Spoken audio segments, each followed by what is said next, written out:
Well, spring is almost here, and that means wedding season, but the governor's ban on gatherings of 50 people or more is putting quite the damper on some nuptials. Yeah, our Michael Martin spoke to a bride who now has to replan her entire wedding day with just weeks to go, Michael.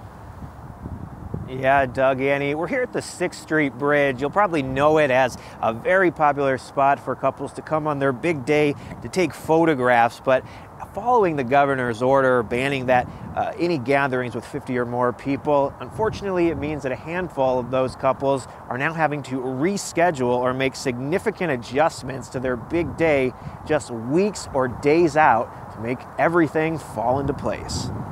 I'm marrying Chad. We're going to have a day. It might not be the day we dreamed of, but we're still going to have a day.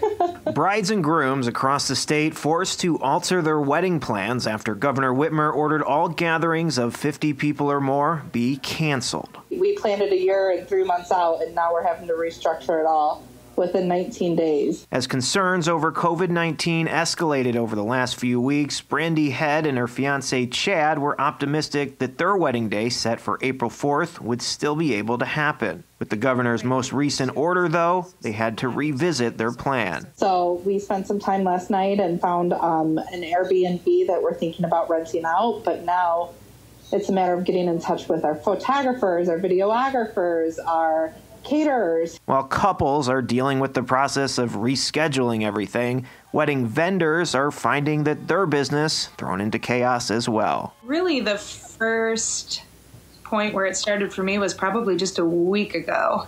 And it just kind of like with the rest of the world, it all went uphill real fast. Alyssa Wagner and her husband have run Alyssa and Drew Photography for almost 9 years, but this season is unlike any they've seen before. I've never had a spring entirely free of weddings. It is very weird to now look at my schedule after this past week and not have a single wedding till March or May 16th. At this point. Wagner sent out an email to her clients about a week ago to lay out what things would look like if they had to reschedule their big day or if she or her husband were to get sick themselves. Thankfully, we have a pretty solid community of photographers who have all kind of stepped in and said, here are the dates that I'm free, and we can kind of step in for each other as need be. Her affected clients have already set new dates to be married, but she worries what the rest of the summer season will look like for business. If you're a wedding vendor in Michigan, this is the time of year where your bank account starts to look a little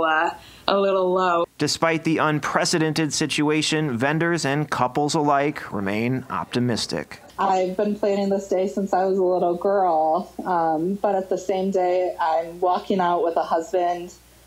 I just got to keep reminding myself we're having a wedding for a marriage. We're not having a marriage for a wedding.